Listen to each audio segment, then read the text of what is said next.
Welcome back to Real Builds. And when we left the last time, we had the metalwork done. We were starting on the finishing. So since then, as you can see, we've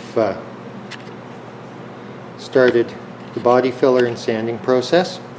Now we got that started and then took a break because it was time to deal with the engine.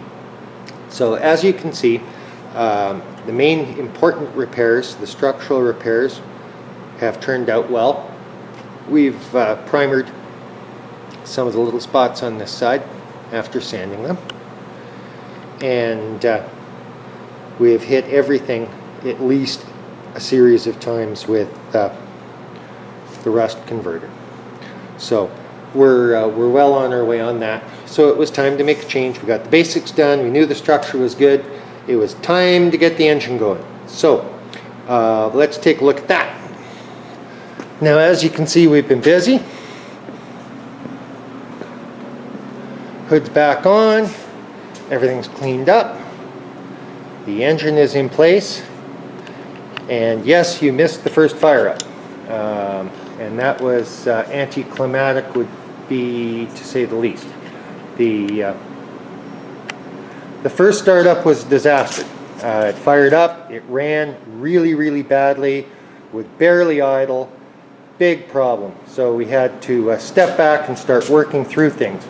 So we checked the fuel system, checked the ignition system, took the TBI apart, cleaned it up. I had an extra couple of TBIs around, so we built one really good TBI out of all the bits I had. We went through the ignition system, changed the spark plugs just in case, tested the system, and checked the O2 sensor, adjusted the TPS unit, and every time we started it up and ran it, it ran a little bit better.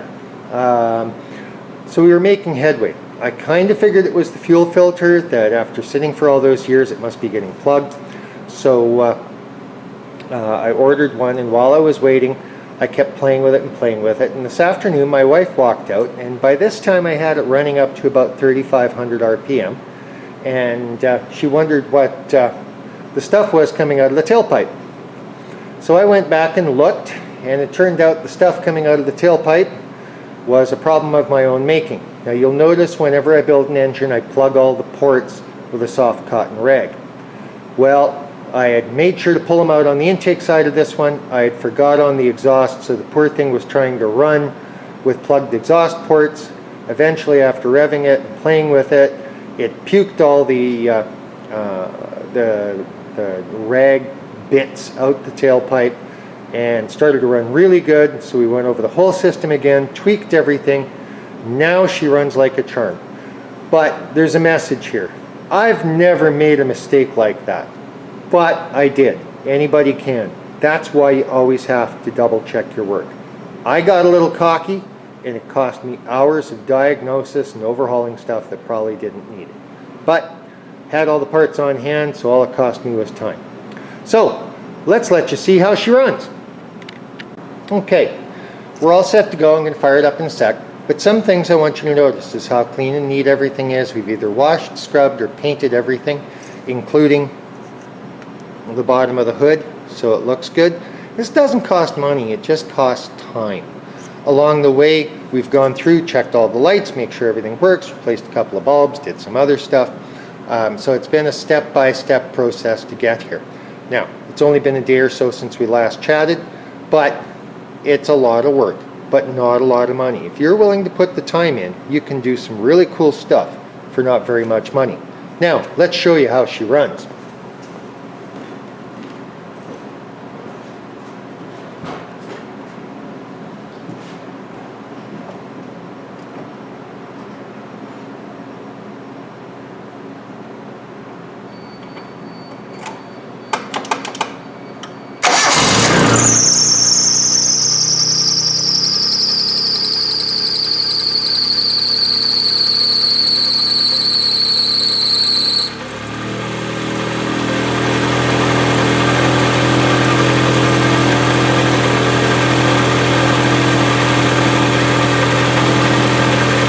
She's running really nice other than that belt squeal, which didn't do it before, but of course did it on camera. She runs really good. considering it's basically a used engine that was taken apart and checked, I didn't do the head, it's working out really well. Nice, smooth, and it's been tweaked to death, so it's running quite fine. So let's give her a little rev.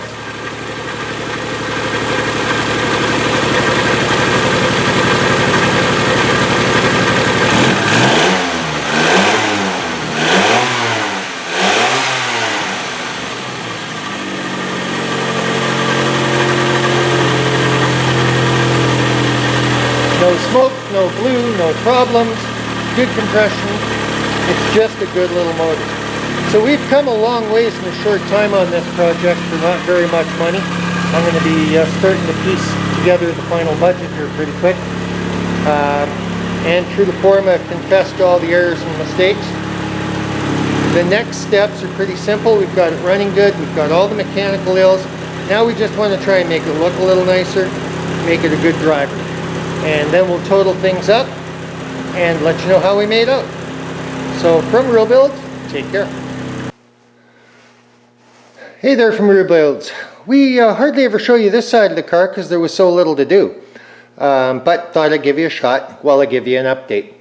Now, the last time we counted up, we were at about $248, 250 bucks in round numbers on this project.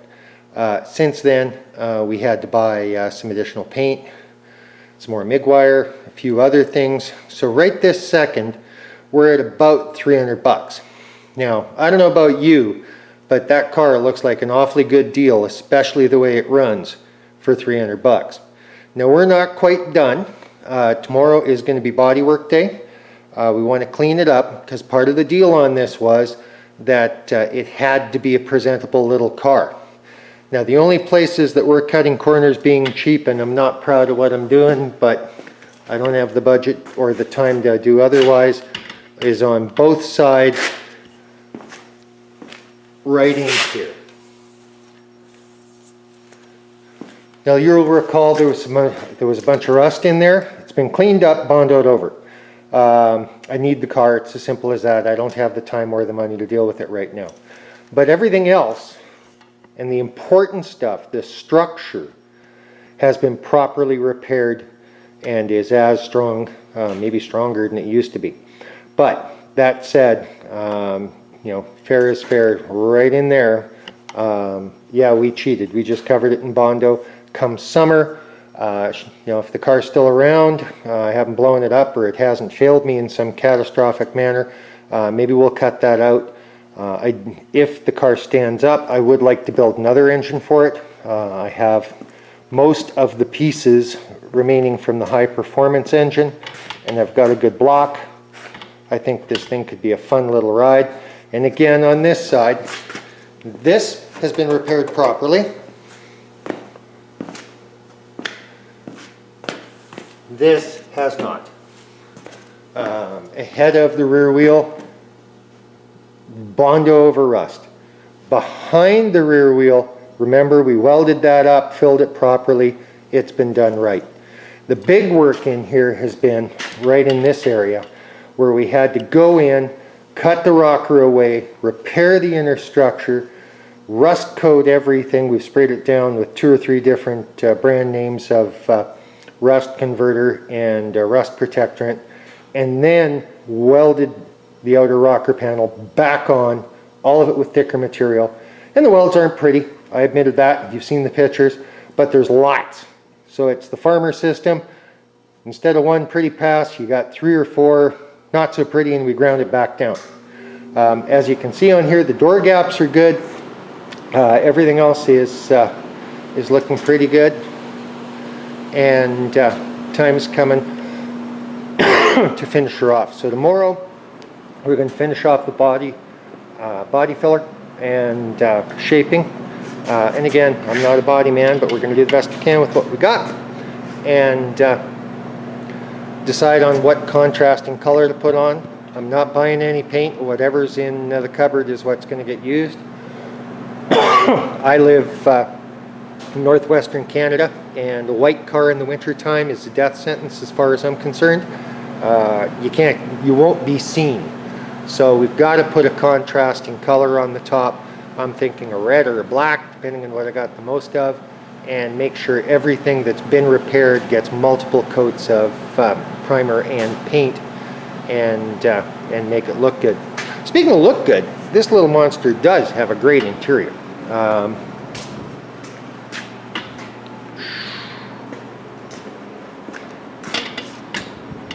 It's in really good shape. And I forgot, my daughter, before she blew it up, a year or two before, had put a pretty cool little stereo in it. So, neat ride. Sounds good. I really like the way this little monster sounds. The only things that aren't stock on this car at this point are the 2-inch exhaust. It was already there, and we made use of it.